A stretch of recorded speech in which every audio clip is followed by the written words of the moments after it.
Good morning વિદ્યાર્થી મિત્રો. ધોરણ 7 SS ચેપ્ટર 13 સંસાધનોનું જતન અને સંરક્ષણ. વિદ્યાર્થી મિત્રો, એમાં આપણે ગયા લેક્ચરમાં જોઈ ગયા કે ભૂમિ સંસાધન કોને કહેવામાં આવે, ભૂમિ સંરક્ષણ કોને કહેવામાં આવે અને જળ સંસાધન કોને કહેવામાં આવે. ત્યાં સુધીનો ટોપિક વિદ્યાર્થી મિત્રો આપણે ગયા લેક્ચરમાં જોઈ ગયા.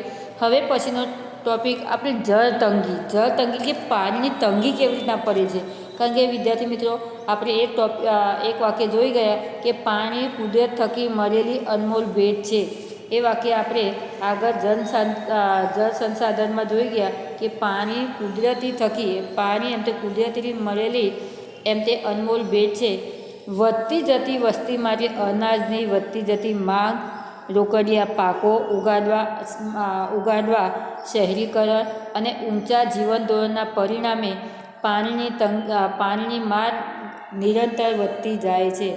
એમ તે શું કહે છે, પાણી કુદરતી મળેલી અનમોલ ભેટ છે. કે પાણી કેવું છે, એક કુદરતી મળેલું, એનો કરકસરપૂર્વક ઉપયોગ કરવો જોઈએ.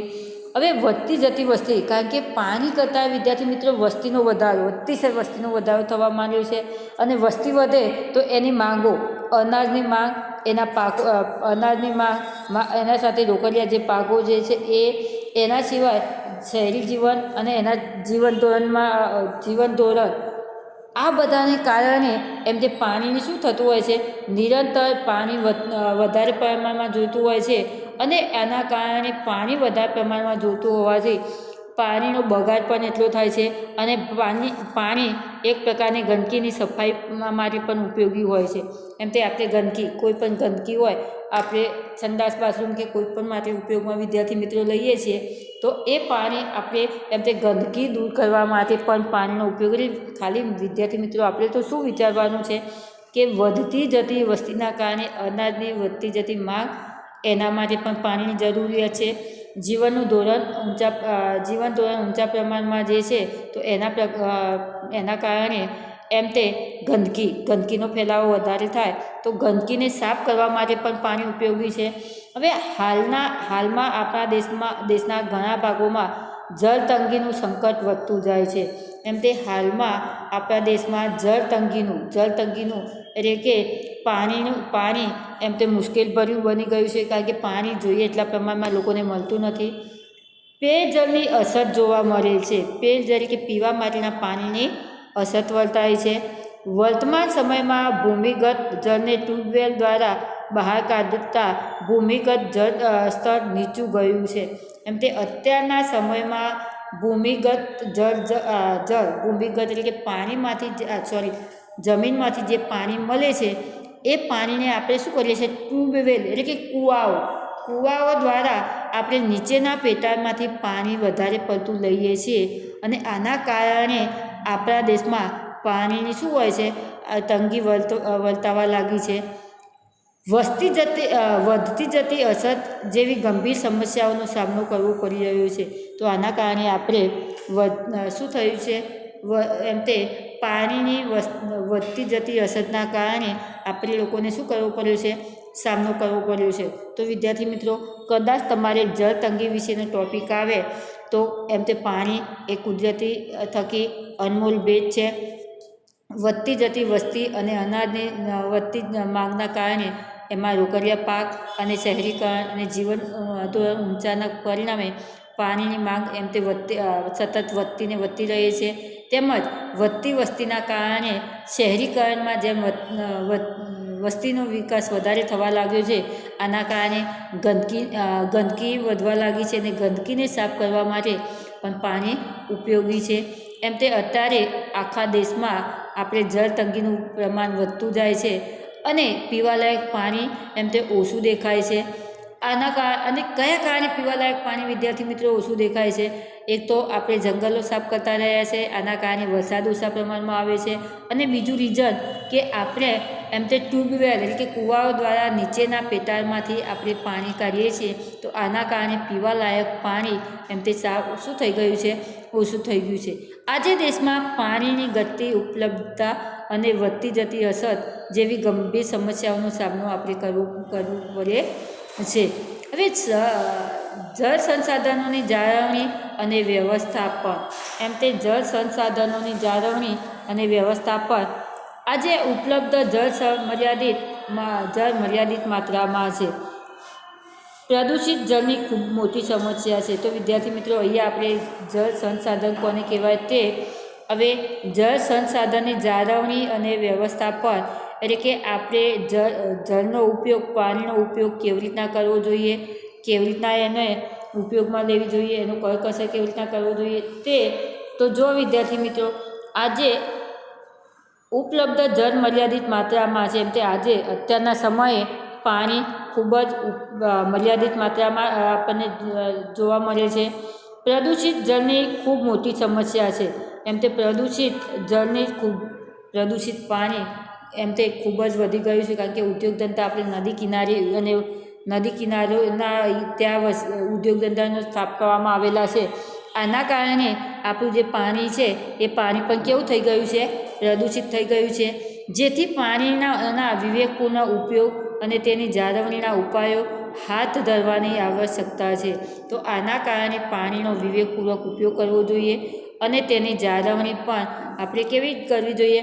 આપણે વ્યવસ્થિત રીતે કરવી જોઈએ. કારણ કે આપણે જો પાણીનો કરકસરપૂર્વક ઉપયોગ કરીશું અને પાણીનો બગાડ નહીં કરીએ તો જ આપણા માટે ભવિષ્યમાં એમ તે સારું જીવન જીવી શકીશું. નહીંતર જો વિવેકપૂર્વક પાણીનો ઉપયોગ નહીં કરીએ અને તેના ઉપાયો નહીં, તેના જાળવણી નહીં કરીએ તો આપણને ભવિષ્યમાં પાણીનો જથ્થો ખૂટી જવાની સંભાવના છે. જળ એ આપણી સહિયારી સંપદા છે, એટલે કે મિલકત. પાણી એ આપણી કેવી છે? સહિયારી મિલકત છે. જળ સંરક્ષણ માટે સામાન્ય ઉપાયો જેવા કે વધુમાં વધુ જળાશયોનું નિર્માણ કરવું, ભૂમિગત જળને ઉપર લાવવા પ્રયાસો કરવા, નદીઓના પાણીને રોકવા, જળ સંચયન કરવાની જરૂરિયાત છે.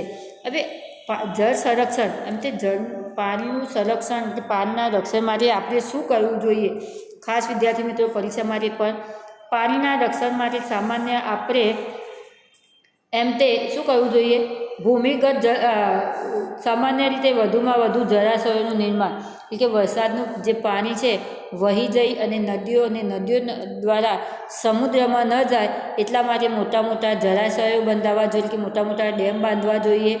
ભૂમિગત જળને ઉપર લાવવાનો પ્રયત્ન કરવો જોઈએ. ભૂમિગત જળ એટલે કે નીચે પેટાળમાં ખૂબ જ નીચે પાણી ગયું છે તો એને પાણીનું સ્તર ઊંચું લાવવા માટે આપણું જે વરસાદનું પાણી છે એને જમીનના નીચે પેટાળમાં જાય એવી કોશિશ કરવી જોઈએ. એટલે કે નદીઓમાં ઓછું જાય અને પેટાળમાં નીચે પાણી જાય જમીન દ્વારા, એવી કોશિશ કરવી જોઈએ.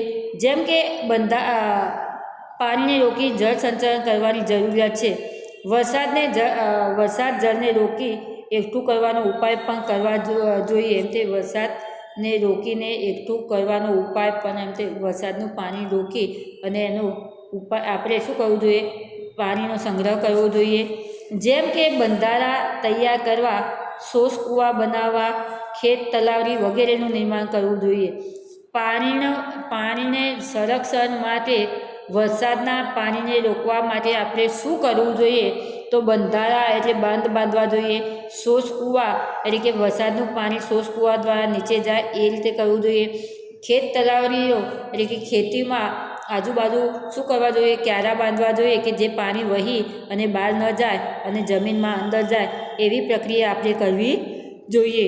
આ સિવાય લોકજાગૃતિ લાવી જળ સંરક્ષણમાં લોકભાગીદાર વધારવી જોઈએ.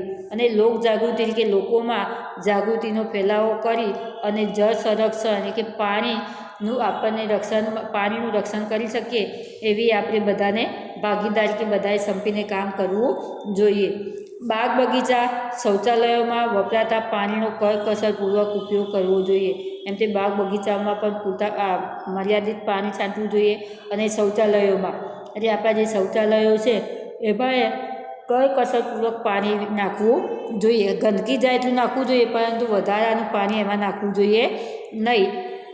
જળાશયો, નદીઓને પ્રદૂષિતથી બચાવવા જોઈએ. એમ તે જે જળાશયો પાણીના જે સંગ્રહ કરીએ છીએ તે, દાખલા તરીકે સરોવરો અને તળાવો છે અને નદીઓ, તો આ બધાને શું કરવું જોઈએ? પ્રદૂષણથી બચાવવી જોઈએ.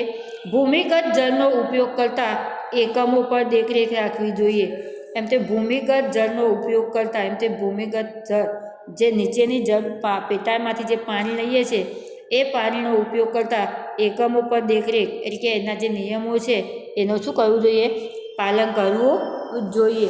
હવે પ્રવૃત્તિ, કેટલાક કૂવા સાવ સૂકા થઈ ગયેલા છે, કેટલાક કૂવાનું પાણી ઉનાળામાં ઘટી જાય છે, કેટલાક કૂવામાં પાણી માત્ર ચોમાસામાં જ જોવા મળે છે, ક્યારે પાતાળ કૂવામાંથી પણ પાણી મળતું બંધ થઈ જાય છે. આવું કેમ થતું હશે? તો વિદ્યાર્થી મિત્રો આપણને એમ કહે છે, ટૂંકમાં આપણને એટલું કહેવા માગે છે કે વરસાદી પાણી છે એ વરસાદી પાણીને સમુદ્રમાં ન જાય એ રીતે આપણે એનું રોકાણ કરવું જોઈએ. અને એ પાણી આપણી જમીનમાં જાય અને જમીનમાં ઉતરે તો ઓટોમેટિક પાતાળનું જે પાણી છે એ પાણીના સ્તર ઊંચા આવે, અને પાણીના સ્તર ઊંચા આવે તો કૂવામાં પાણી શું થઈ જાય? કૂવા સુકાય નહીં અને આપણને બારે માસ પાણી મળતું રહે. તો વિદ્યાર્થી મિત્રો આપણે જળ સંસાધન અને જળ સંરક્ષણ, ખાસ વિદ્યાર્થી મિત્રો જળ સંસાધનની જાળવણી અને વ્યવસ્થાપન, આ ટૉપિકને આપણે બીજા કયા રીતે લઈ શકીએ? જળ સંરક્ષણ રીતે પણ લઈ શકીએ છીએ. હવે વિદ્યાર્થી મિત્રો આગળનો ટૉપિક આવે છે ખનિજ સંસાધન. તો ખનિજ સંસાધનમાં વિદ્યાર્થી મિત્રો વર્ષો પહેલાં માનવી શિકાર માટે પથ્થરોમાંથી બનાવેલા ઓજારોનો ઉપયોગ કરતો. એટલે કે માનવીનો ખનિજ સાથેનો સંબંધ ખૂબ જ જૂનો અને ગાઢ છે. એમ તે વર્ષો પહેલાં માનવી જે છે એ માનવી એમ તે શું કરે છે? શિકાર કરવા માટે, કારણ કે આપણે જોયું આદિમાનવ શિકાર કરવા માટે કયા ઓજારોનો ઉપયોગ કરતો, પરંતુ કયા ઓજાર? કારણ કે એ વખતે કોઈ ધાતુ હતી નહીં. સૌ પ્રથમ આદિમાનવ એમ તે શિકાર કરવા માટે પથ્થરમાંથી બનાવેલા ઓજારોનો ઉપયોગ કરતો. એટલે કે વર્ષોથી માનવી ખનિજ સાથે એમ તે ગાઢ સંબંધ ધરાવે છે. એટલે કે કારણ કે આ પથ્થર ક્યાંથી મળે? જમીનમાંથી મળે. તો આના ઉપરથી કહી શકાય કે વર્ષોથી માનવ શાના સાથે સંબંધ ધરાવે છે? ખનિજ સાથે સંબંધ ધરાવે છે. માનવ સંસ્કૃતિમાં માનવ વિકાસના તબક્કા ખનિજોના નામ પરથી ઓળખાય છે. એમ તે માનવ સંસ્કૃતિમાં જે માનવનો વિકાસ થાય છે તબક્કાવાર, એમ તે આ પેઢીને આ પેઢી જેમ પેઢીઓ કહેવામાં આવે છે, તો એ શાના દ્વારા ઓળખવામાં આવે છે? ખનિજો દ્વારા. કેમ ખનિજો દ્વારા વિદ્યાર્થી મિત્રો તમને કહેવામાં આવ્યું? કે તમે જોજો, કારણ કે અત્યારનો મનુષ્ય જે એટલો બધો એજ્યુકેટેડ છે કે જમીનમાંથી જે વસ્તુ મળે છે એનો સેજ પર એમ તે એ સેજે જવા દેતો નથી અને પોતાના જીવન જરૂરિયાત માટે એમાંથી કંઈક ના કંઈક સંશોધન કરી અને ઉપયોગમાં લે છે. જ્યારે અત્યારે આ જે પ્રાચીન સમય હતો એમાં વસ્તુ તો મળતી જ હતી, પરંતુ અત્યારના સમયમાં જે ઉપયોગ થાય છે એટલો ઉપયોગ એ વખતે કરવામાં આવતો ન હતો. તો આપણને શું કહે છે? માનવ સંસ્કૃતિના માનવ વિકાસના તબક્કામાં ખનિજોના નામ પરથી ઓળખાય છે. જેમ કે પાષાણયુગ, તામ્રયુગ, કાંસ્યયુગ, લોહયુગ, વર્તમાન સમયને અણુયુગ કહેવામાં આવે છે. ખાસ વિદ્યાર્થી મિત્રો મોસ્ટ આઈએમપી અને આપણે જાણવા જેવા માટે સૌ પ્રથમ પાષાણયુગ એટલે કે પથ્થરમાંથી બનાવેલા ખનિજો અને ઓજારો. તામ્રયુગ એટલે શું આવે? તામ્ર એટલે કે તાંબાના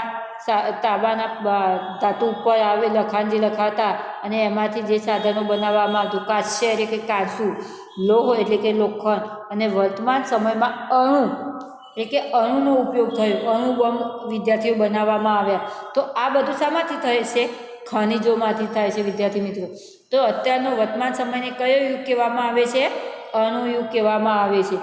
ઔદ્યોગિક ક્રાંતિ પછી ખનિજોનું મહત્ત્વ અનેક ગણું વધી ગયું છે. એમ તે અત્યારના વર્તમાન સમયમાં ઔદ્યોગિક ક્રાંતિ જે થઈ રહી છે, તો આના કારણે ખનિજોનું પ્રમાણ એમ તે અનેક ગણું એટલે કે વધારે પ્રમાણ વધી રહ્યું છે. ભારત પાસે પૂરતા પ્રમાણમાં ખનિજ સંપત્તિ હોવાથી વિશ્વના દેશો સાથે કદમ મિલાવવા આગળ વધી રહ્યું છે. એમ તે આપણા ભારત દેશમાં પણ પૂરતા પ્રમાણમાં શું છે? ખનિજ સંપત્તિ આપણા દેશમાંથી પ્રાપ્ત થાય છે. એટલે કે વિશ્વના જે બીજા દેશો છે એની સાથે કદમ મિલાવી. વિદ્યાર્થી મિત્રો એક કદમ મિલાવી એનું એક તમને ઉદાહરણ આપું કે આપણે હોશિયાર વિદ્યાર્થી હોય તો હોશિયાર વિદ્યાર્થી તમે જોડે ભણતા હોય તો જોડે તમે શું કહો? આનો આ પ્રશ્ન થાય, આનો આ જવાબ આવે, આનો આ જવાબ આવે, એમ કરીને જોડે ભણતા જાઓ. પરંતુ તમે એક હોશિયાર હોય અને એક નબળો હોય, બંને જોડે હોય તો તમને નબળા જોડે ભણવાનું કેમ ઓછું ગમે? કારણ કે એને માંડ વાંચતા લખતા જ વિદ્યાર્થી મિત્રો આવડતું હોય.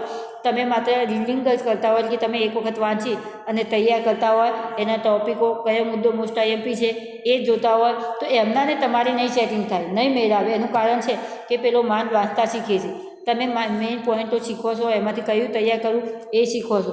તો તમે હોશિયાર સાથે જ કદમ મિલાવીને ચાલો, હોશિયાર સાથે જ ભણવા બેસો. જ્યારે પેલો નબળો છે એને શીખવાડો ખરા, પરંતુ તમારે સ્ટડી કરવી હોય તો તમે હોશિયાર જોડે જ તમને વધારે સેટિંગ થાય. એનું કારણ કે તમે બંને જોડે હોય તો તમારી કોઈ ડિફિકલ્ટી હોય તો તમે શું કરો, તમે ભેગા થઈ અને એ સોલ્વ કરી શકો. પહેલાં જોડે હોય તો તમે સોલ્વ કરી શકો નહીં. તો આ રીતે વિશ્વ સંપત્તિ તરીકે આપણા જોડે પણ મિલકત છે ખનિજ સંપત્તિની. તો આના કારણે બીજા દેશો સાથે આપણે પણ શું થઈએ, એમના સાથે બધું સંશોધન કરીએ છીએ. હવે આપણે ખનિજ સંસાધન કયું છે એ વિદ્યાર્થી મિત્રો જોયું. હવે ખનિજ સંરક્ષણ. તો ખનિજ સંરક્ષણ એટલે ખનિજ આપણને જે પ્રાપ્ત થાય છે જમીનમાંથી, તો એનો આપણે કેવી રીતના ઉપયોગ કરવો જોઈએ તે જોઈએ. તો ઔદ્યોગિક ક્રાંતિ પછી તકનિકની વિકાસ અને વધતી વસ્તીની માંગને કારણે કુદરતી સંસાધનોનો ઉપભોગ ચરમસીમાએ પહોંચ્યો છે. તો ટૂંકમાં વિદ્યાર્થી મિત્રો અહીંયા આપણને શું કહે છે, અત્યારના ઔદ્યોગિક ક્રાંતિ અને અવનવી એમ તે જે વિકાસ અવનવી એમ તે શું થયું છે, અવનવી સંશોધનો થવા લાગ્યા છે અને વધતી જતી માંગ અને શું થાય છે, કંઈક ના કંઈક પ્રગતિ થઈ અને માંગોનું શું થાય છે, આગળ ને આગળ એમ તે માંગો વધવા લાગી છે. આના કારણે કુદરતી સંસાધનો એમ તે આપણા જે કુદરતી સંસાધનો છે એ ઉપભોગ ચરમસીમાએ એટલે કે લગભગ ખૂટી જવાની સંભાવના હોય એટલા પ્રમાણમાં આવી ગયા છે. કારણ કે આપણો અત્યારનો વૈજ્ઞાનિક યુગ આગળ ને આગળ વિકાસ પામે છે. હવે આ વૈજ્ઞાનિકો આગળ ને આગળ વિકાસ પામે છે, આના કારણે આપણી માંગો પણ કેવી થવા લાગી છે, વધવા લાગી છે. વધતી જતી માંગના કારણે વિદ્યાર્થી મિત્રો આપણે શું થાય છે કે વધતી જતી માંગના કારણે આપણે આપણા જે કુદરતી સંસાધનો છે એ બધા શું થવા લાગ્યા છે, એનો જે ખજાનો પ્રાપ્ત થાય છે એ ખૂટવા લાગ્યો છે. આના કારણે આપણે તેનો કેવો ઉપયોગ કરવો જોઈએ, કરકસરપૂર્વક ઉપયોગ કરવો જોઈએ, જેથી કેટલાક ખનિજો ખૂટી જવાનો ભય ઊભો થયો છે. જો આના કારણે એમ તે કેટલાક જે ખનિજો છે એ ખૂટી જવાનું. પહેલું તો પેટ્રોલને વારંવાર કહેવામાં આવે છે કે પેટ્રોલનો આપણે કરકસરપૂર્વક તમે જુઓ, કારણ કે અત્યારે હમણાંનો ભાવ તમારો 81 રૂપિયા પેટ્રોલનો બોલે છે. ડીઝલ, સીએનજી બધાનો અત્યારે તો ભાવ વધવા લાગ્યો છે. તો વિદ્યાર્થી મિત્રો આ જે બધી ખનિજો છે એનો આપણે બેહામ ઉપયોગ કરીએ છીએ, આના કારણે એ શું થવા લાગ્યું છે, એ ખૂટી જવાની સંભાવના છે. ખનિજ સંપત્તિનો આજે ખૂબ મોટા પ્રમાણમાં ઉપયોગ થવા લાગ્યો છે. એમ તે ખનિજ સંપત્તિનો ખૂબ મોટા પ્રમાણમાં શું થવા લાગ્યો છે, અત્યારે ઉપયોગ થવા લાગ્યો છે. પેટ્રોલિયમ પદાર્થો જેવા કે ખનિજ ખૂટી જવાના આરે આવીને ઊભું છે. મેં તમને હમણાં જ કહ્યું કે પેટ્રોલિયમ પેદાશો જે જમીનમાંથી પ્રાપ્ત થાય છે એનો આપણે બેફામ ઉપયોગ કરીએ છીએ, તો આના કારણે તે શું થવા લાગી છે, ખૂટી જવાની તૈયારીઓમાં છે. જેથી ખનિજ સંસાધનો ખૂબ કરકસરપૂર્વક ઉપયોગ કરવો જોઈએ. એટલે કે આપણા જે ખનિજ સંસાધનો છે એને પેટ્રોલિયમ પેદાશો છે એનો આપણે કેવો ઉપયોગ કરવો જોઈએ, કરકસરપૂર્વક ઉપયોગ કરવો જોઈએ. તેનું સંરક્ષણ પણ એક પ્રકારની બચત જ છે. એનું એમ તે આપણે રક્ષણ કરીએ એ પણ આપણી એક પ્રકારની બચત જ છે. ખૂટી પડવાના આરે આવેલા ખનિજોનો વિકલ્પ શોધાય એ પણ જરૂરી છે. એમ તે ખૂટી જવાના આરે જે ખનિજોનો વિકલ્પ એટલે કે આપણે કેવી રીતે એને આપણે ખૂટે નહીં અને આપણી જે જરૂરિયાતો છે એ પૂરી થાય એ કેવી રીતે કરીએ એ આપણે માટે આપણો અગત્યનો પ્રશ્ન છે. શક્ય હોય તો ખનિજોનો પુનઃ ઉપયોગ થઈ શકે તેવી પ્રક્રિયાનો ઉપયોગ કરવો જોઈએ. એમ તે શક્ય હોય તો આપણી આ જે ખનિજો છે એનો ફરીથી ઉપયોગ થાય એવી પ્રક્રિયાનો ઉપયોગ કરવો જોઈએ. કેવી રીતના વિદ્યાર્થી મિત્રો, દાખલા તરીકે વનસ્પતિ, તો વનસ્પતિમાંથી કોલસામાંથી ફરીથી આપણે એ કોલસો ઉપયોગી લઈ શકીએ. તો આ રીતે એમ તે આપણને જે ખનિજો છે એ ખનિજોનો આપણે કેવી રીતના ઉપયોગ કરીએ કે જેથી કરી અને આપણે ફરીથી ઉપયોગમાં લઈ શકીએ એવા આપણે શું કરવા જોઈએ, ખનિજોનો ઉપયોગ કરવો જોઈએ. હવે વિદ્યાર્થી મિત્રો આગળનો ટૉપિક આપણો આવે છે વન અને વન્ય જીવન.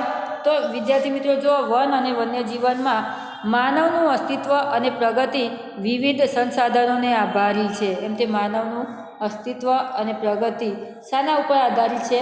એમ તે સંસાધનો. આપણું જે અસ્તિત્વ છે, આપણે જમીન પર રહી શકીએ છીએ, જીવી શકીએ છીએ, આગળ પ્રગતિ કરી શકીએ છીએ, એ શાના ઉપર આધારિત છે? આ જે સંસાધનો છે બધા, એ સંસાધનોને આભારી છે. કુદરતી પાસેથી આપણને વિભિન્ન ચીજો મેળવી આપણી જરૂરિયાતો પૂર્ણ કરતા રહ્યા છીએ.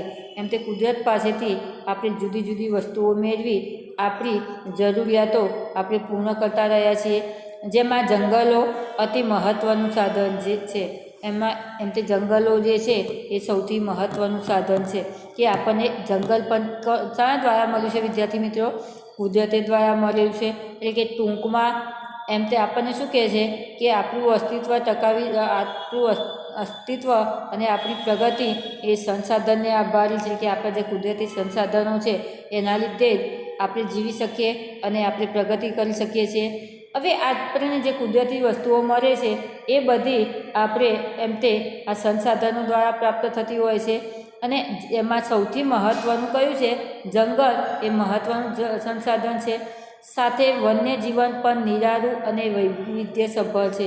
સાથે સાથે એમ તે વન્ય જીવન એ નિરાળું અને વૈવિધ્યસભર રીતે થાય છે. ભારતીય સંસ્કૃતિમાં પણ વનનું ખૂબ જ મહત્ત્વનું દર્શાવાયું છે.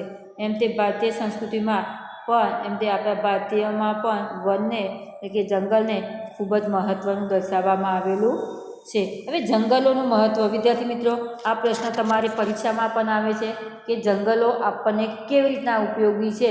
તો જુઓ, જંગલો આપણને અનેક રીતે ઉપયોગી છે. ખાસ વિદ્યાર્થી મિત્રો, પરીક્ષામાં જંગલોનું મહત્ત્વ આવે તો પણ અને જંગલો આપણને કેવી રીતના ઉપયોગી છે તો પણ આપણે બેનો પ્રશ્નનો જવાબ એક જ થશે. તો જંગલો આપણને અનેક રીતે ઉપયોગી છે. જંગલોમાંથી મળતું શાક અને સાલનું લાકડું ઇમારતી લાકડા તરીકે વપરાય છે. તેમાંથી ઘરનું ફર્નિચર વગેરે બનાવવામાં આવે છે. તો જો વિદ્યાર્થી મિત્રો, પહેલાં લાકડાનું કહેવામાં આવે છે, તો એમ તે જંગલોમાંથી જે ઇમારતી લાકડું છે, કેમ કે શાક અને સાલનું, તો એ લાકડા શાના છે? આપણને ઘરના ફર્નિચર માટે ખૂબ જ ઉપયોગી, કારણ કે આવા લાકડાથી આપણે ઘરમાં ઉધેવ આવતી નથી. દેવદાર અને ચીડના લાકડામાંથી રમકડા, કારણ કે આ દેવદાર અને ચીડના લાકડા કેવા આવે છે? પોચા આવે છે. તો આના કારણે આ લાકડામાંથી એમ તે રમતગમતના સાધનો બનાવવામાં આવે છે. વાંસમાંથી ટોપલા, કાગળ, રેયન વગેરે બનાવવામાં આવે છે. એમ તે વાંસનું જે લાકડું છે, તો એમાંથી એમ તે ટોપલી બનાવવામાં, કાગળ બનાવવામાં, રેયન બનાવવામાં વગેરેમાં એમ તે ઉપયોગી છે. જ્યારે જંગલમાંથી એમ તે લાખ, ગુંદર, મધ, ઔષધિ વગેરે મળે છે. વિદ્યાર્થી મિત્રો, અહીંયાથી તમારા ટૂંકા પ્રશ્નો પણ આવી શકે અને મુદ્દાસર આખું જંગલોનું મહત્ત્વ કે જંગલ આપણને કઈ રીતે ઉપયોગી છે તો આખો ટૉપિક લખવાનો અને માત્ર પ્રશ્નો અંદરથી પૂછવામાં આવે કે જંગલોમાંથી કઈ કઈ ઔષધિ મળે છે, તો એમ તે લાખ, ગુંદર, મધ જેવી ઔષધિ મળે છે. તો ટૂંકા પ્રશ્નમાં આવે તો ખાસ વિદ્યાર્થી મિત્રો, તમારે આ પાઠ કેવી રીતના ધ્યાનપૂર્વક વાંચવો કે જેથી કરી કે અંદરના ટૉપિકો પણ આપણને યાદ રહે. તો જંગલમાંથી લાખ, ગુંદર, મધ અને ઔષધિ વગેરે પ્રાપ્ત થાય છે. જંગલમાં રહેતી પ્રજાને આજીવિકા પૂરી પાડે છે. એમ તે જંગલમાં રહેતી જે પ્રજા છે એને આ બધી વસ્તુઓ દ્વારા વેચીને, લાકડા કાપીને, તો આ બધી રીતે એમ તે જંગલમાં રહેતી જે પ્રજા છે એને આજીવિકા એટલે પોતાનું જીવન નિર્વાહ પૂરું પાડે છે. જંગલોનું આર્થિક મહત્ત્વ સાથે પર્યાવરણ પણ વિશેષ છે. આ આર્થિક મહત્ત્વ કહેવામાં આવ્યું વિદ્યાર્થી મિત્રો. જંગલોના મહત્ત્વના બે ભાગ, એક પહેલો ભાગ આવે આર્થિક, એટલે કે આપણને પૈસે ટકે રીતે, આપણા જીવન ધોરણને લીધે કેવી રીતના જંગલ મહત્ત્વનું છે, અને જંગલ પર્યાવરણને લીધે એટલે કે આપણને આબોહવા, વરસાદ માટે કેવી રીતના ઉપયોગી છે. તો જુઓ, જંગલોનું આર્થિક મહત્ત્વ સાથે પર્યાવરણ મહત્ત્વ પણ વિશેષ છે. જંગલો આબોહવાને વિષમ બનતી અટકાવી ભેજ જાળવી રાખે છે. એમ કે જંગલો જે છે એ આબોહવાને વિષમ એટલે કે આપણી આબોહવા જે છે એ આબોહવાને વિષમ બનતી અટકાવે છે. વિષમ એટલે કે કેવી?